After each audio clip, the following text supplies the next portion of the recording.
Your boss tells you the door is always open. Come to me with anything, they say. No issue is too small. We value honest feedback here. So you do. You raise a concern. Maybe it is about a process that is broken. Maybe it is about a colleague who is creating problems. Maybe it is about something you saw that did not seem right. And then something shifts. Not immediately, not obviously. But over the next few weeks, you notice it. Your manager seems a little colder. Your name does not come up for that project you wanted. Your performance review mentions vague concerns that were never brought up before. You did exactly what you were told to do. You used the open door, and somehow you are the one who ended up on the wrong side of it. Here's the part nobody tells you. That open door was never designed to help you. It was designed to help them. And once you understand what it is really for, you will never look at your workplace the same way again. This is office warfare, where careers are won, lost, and sometimes sabotaged, and nobody tells you the rules until it is too late. I am going to show you exactly how the open door policy actually works, the real reasons companies have them, why 85% of employees feel unable to raise concerns even when the door is supposedly wide open, and what happens to the people who walk through it thinking they are doing the right thing. By the end of this video, you will understand the 5 hidden functions that open door policy actually serves. And more importantly, you will know how to protect yourself in a system that was never built to protect you. Here's the thing nobody tells you about the open door policy. It is one of the most psychologically sophisticated management tools ever created. Not because it works the way you think, but because it works in ways you're never supposed to see.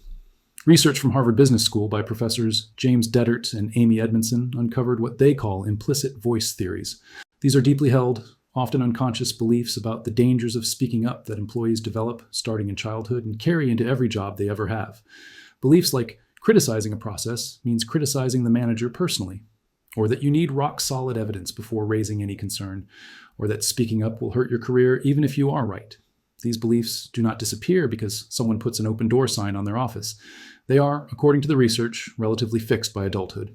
You bring them to work regardless of what policies exist. A comprehensive study from NYU found that 85% of employees have experienced situations where they could not raise concerns they believed were important. 74% reported that colleagues who were aware of the same issues also felt unable to speak. So the question becomes obvious. If most employees will not use the open door anyway, why do companies have them? That is where it gets interesting. The first hidden function is liability protection. Employment lawyers are surprisingly direct about this. One law firm advises their corporate clients that an open door policy may be the difference between substantial legal liability and a relatively prompt resolution of an employee lawsuit. Federal anti-harassment statutes provide employers at least a partial defense to claims made by employees who refuse to use internal complaint procedures before filing a lawsuit. Read that again. The policy protects the company from you, not the other way around. The same firm states explicitly that an open door policy is likely to pay for itself if it prevents even one employee lawsuit. That is the calculation. Not whether employees feel heard, whether the company has a paper trail showing they offered a channel you chose not to use. The second hidden function is early warning detection. When you walk through that open door, you are not just sharing information. You are identifying yourself. You are revealing what you notice, what bothers you, who you talk to, and how you think about the organization. For management, this is valuable intelligence, not because they want to fix problems, but because they want to know where problems might come from. The employee who notices things, the one who questions decisions, the one who might organize others or escalate externally. Sound familiar? The third hidden function is creating documentation. Every time you use that open door, a record gets created. Maybe not formally, maybe just in your manager's memory or in a quick email to HR. But that documentation cuts both ways. When things go well, it shows the company is responsive. When things go badly for you, it becomes evidence that you were a problem employee, someone who complained, someone who needed extra management attention, someone whose concerns, upon review, were found to be unfounded. The fourth hidden function is maintaining the illusion of accessibility. Research shows that employees watch what happens to colleagues who speak up and adjust their behavior accordingly. The open door policy lets companies claim they value feedback without ever having to prove it through action. As one executive coach put it, most leaders confuse physical access with psychological safety. Power dynamics do not disappear because you are friendly. You still control paychecks, promotions, and project assignments.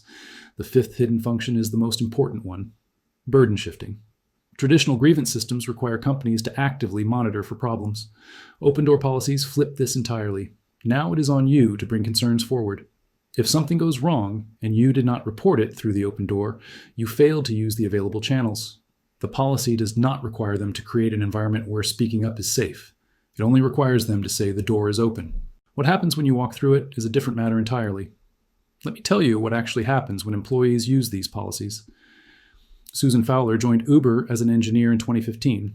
On her very first day in a new team, her manager propositioned her over company chat. She did what you were supposed to do. She took screenshots and reported it to HR. HR told her it was his first offense. That was a lie.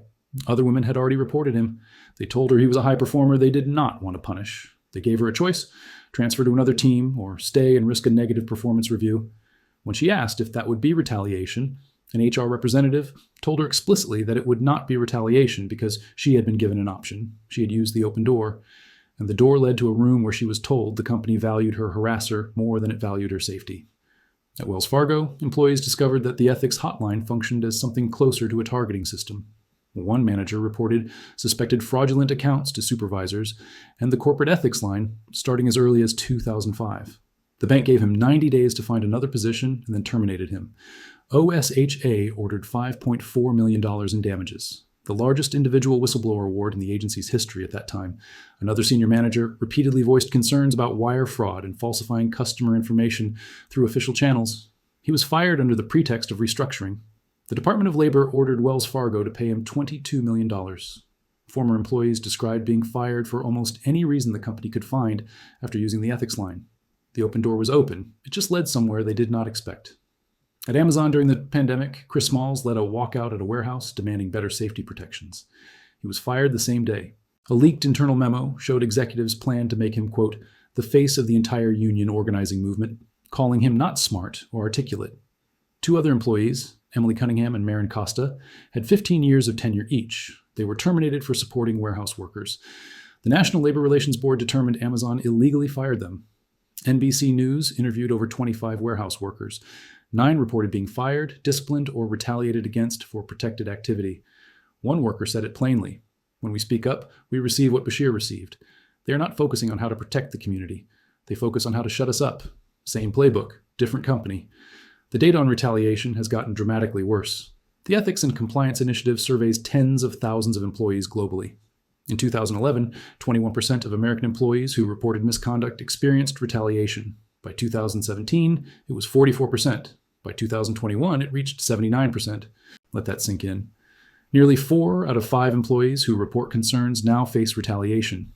The number has almost quadrupled in a decade. Retaliation charges now make up 55.8% of all EEOC complaints. More than half of all workplace discrimination charges are about what happens after employees speak up. Now look at your workplace. Think about the last time someone raised a concern through official channels. What happened to them? Not what your company said would happen. What actually happened? Think about the colleagues who have been there longest, the ones who have survived multiple reorgs and management changes.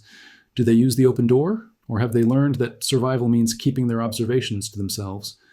If you have ever hesitated to bring something up despite being told the door is always open, you are not paranoid. You are paying attention. 85% of your coworkers have felt the same way. The question is not whether you have an open door policy.